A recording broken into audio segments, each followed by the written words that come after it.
Ọláká lorúkọ mi. Èmi lobìnrin tó fẹ́ kí ìtàn ìgbésí ayé ẹ̀ dàbí tiẹ̀, ṣùgbọ́n tó fẹ́ máa gbọ́ ọ̀rọ̀ ẹ̀ kó o má bàa jìn sí kòtò bíi tiẹ̀. Nígbà tí mo wà ní iléèwé, mo lóyún ọmọ kan out of wedlock. Mo bí. Ìtàn rọ̀ mọ́ bó ṣe jẹ́ wípé èmi àti bàbá ẹ̀ ò fẹ́ràn, ṣùgbọ́n I don't want to go into that. Alájà náà fẹ́ kí gbogbo wa ká fi ọ̀rọ̀ àwọn ṣe àríkọ́gbọ́n, ó tilẹ̀ jẹ́ pé Ọlọ́run padà ní kí ọ̀rọ̀ wọn padà já sí ọpẹ́. Ṣùgbọ́n ṣé gbogbo èèyàn ní tiẹ̀ lè padà já sọ́pẹ́ bí irú ẹ̀ sá?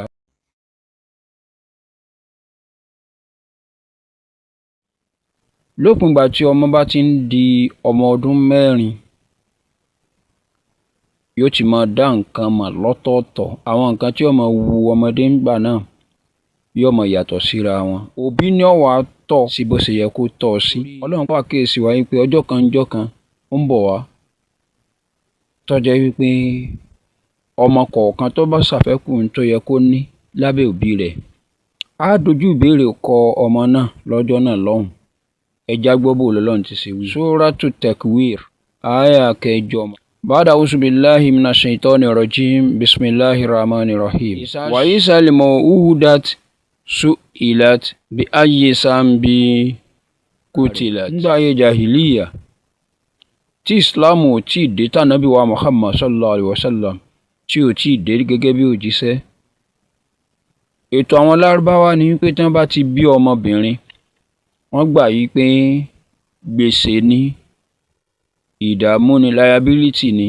Wọ́n bá ti lè bí ọmọbìnrin báyìí, wọ́n sì lọ rì í mọ́lẹ̀ ní ààyè, wọ́n yìí tọ́ ọmọbìnrin nígbà náà kó tó di pé ànábì wa Muhammad sallallahu alaihi wasallam tó wá dé, tó wá ṣe ìgbàsílẹ̀ àwọn ọmọbìnrin. Ọ̀rọ̀ yìí lóde tòní bí ayé sanbin qutilat, èyí ṣe tí wọ́n pàwọ́ lápàsáyé báyìí ní wípé irú ọ̀dọ̀ bàbá àbí ìyàwó ni mo wá gbà wáyé yìí, kọ́mọ wa dára rẹ̀ lẹ́bi. Tá bá fẹ́ ọmọ tí ó lè bi dáhùn jọ́nà lọ́hùn, àfi ká tọ́ ọmọ náà. Ànábì sọ wípé tí ọmọ bá ti di ọmọ ọdún 4, ẹ pa á láṣẹ láti mọ̀ wípé irú ẹ̀kọ́ tó kàn lọ́rọ̀ òun ni.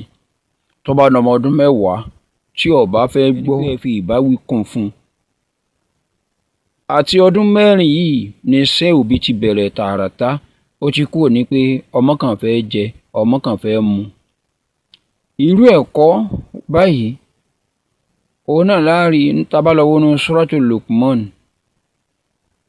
níbi tí Luqman ti pe ọmọ rẹ̀ jókòó tí wọ́n ń dá a lẹ́kọ̀ọ́, èyí tí ọ̀pọ̀lọpọ̀ òbí ta ṣàfẹ́kù rẹ̀ lónìí.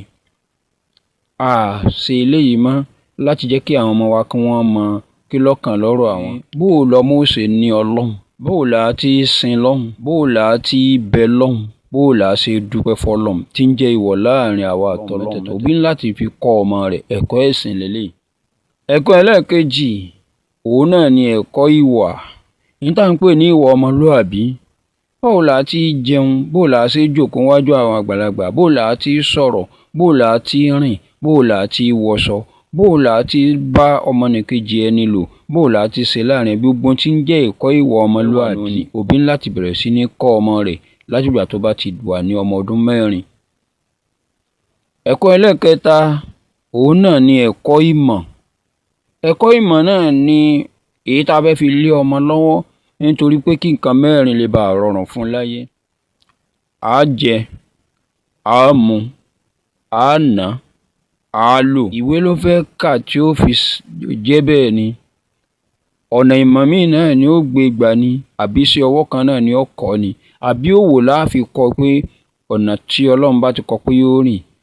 Ẹ̀kọ́ mẹ́tẹ̀ẹ̀ta yìí à ń láti fi kọ́ ọmọ. Wọ́n yìí ni òbí ò mójútó mọ́ láyé. Pàápàá jùlọ àwa tá a bá jẹ́ mùsùlùmí. Ìdí tí mo fi sọ pé àwa tá a bá jẹ́ mùsùlùmí ni wípé nílànà tàwa Islam, Al-Qur'an àti ọ̀rọ̀ Ànábì wa Muhammad, òun náà ni ìtọ́sọ́nà wa. Ó ṣeé ṣe kó jẹ́ pé bí mo ti ṣe ń sọ yìí náà lórí níbòmíì náà, àmọ́ ti Islam tèmi ń bẹ́ẹ̀ mo ní láti fi ṣàlàyé. Ẹ̀kọ́ mẹ́tẹ̀ẹ̀ta yìí òbí ni ó mójútó fún ọmọ látìgbà tí bá ti ń di ọmọ ọdún 4 tó sì bá àpẹẹrẹ bẹ́ẹ̀ lọ́wọ́ ìwọ òbí náà. Àmọ́ lónìí èyí tá ń lé náà ni wípé mo fẹ́ kọ́ ọmọ tèmi náà di mílíọ̀nìà, àwa gbé méjì tó kù a gbé jù sẹ́gbẹ̀ẹ́ kan. A fi ẹ̀kọ́ ẹ̀sìn a fi tì, a fi ẹ̀kọ́ ìwà a fi tì.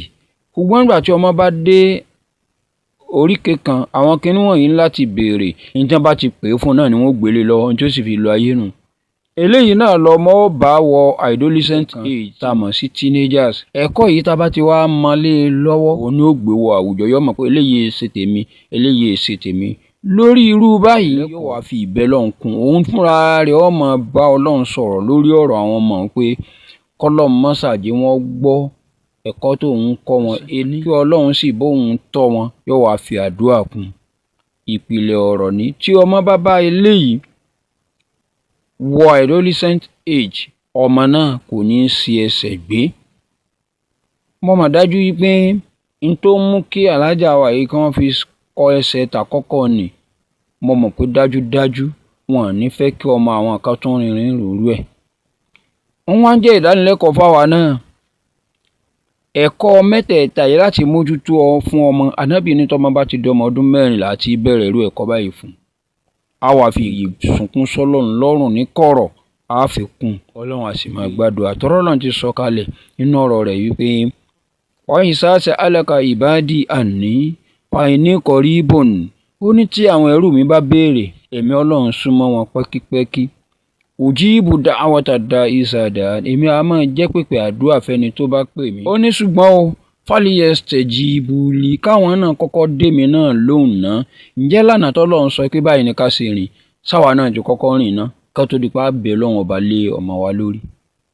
Falyu'minu bi, kán wá nígbàgbọ́ nínú èmi Ọlọ́run wípé èmi Ọlọ́run ó sì ìtọ́sọ́nà wọn. Ibi tí àwọn òbí iṣẹ́ àkọ́kọ́ wa ni nígbà tí ọmọ wa ń bẹ ní ìwé.